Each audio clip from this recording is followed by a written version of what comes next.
বন্ধুরা আসসালামু আলাইকুম। আমি আছি এখন সৌদি আরবের মদিনায়। আমরা যাচ্ছি উহুদ পাহাড়। একটা ব্রেক দেওয়া হচ্ছে। এখানে আমি দেখাচ্ছিলাম খেজুর বাগান। এখন অবশ্য খেজুরের মৌসুম নয়, এ কারণে গাছে খেজুর নেই। আর 1 মাস পরে আবার খেজুর ধরে যাবে। বিশাল একটা খেজুর বাগান, চমৎকার। আজওয়া, মরিয়ম থেকে শুরু করে সিডলেস সব ধরনের খেজুর এখানে পাওয়া যায়।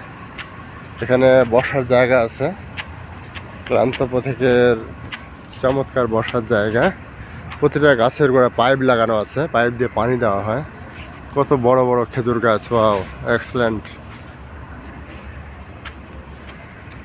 আমাদের দেশেও এখন খেজুর বাগান হয়ে গেছে অনেক, তবে এখানকার মতো নয়। এত বিশাল বিশাল খেজুর গাছ, ওয়াও, এক্সেলেন্ট। কি চমৎকার ভিউ।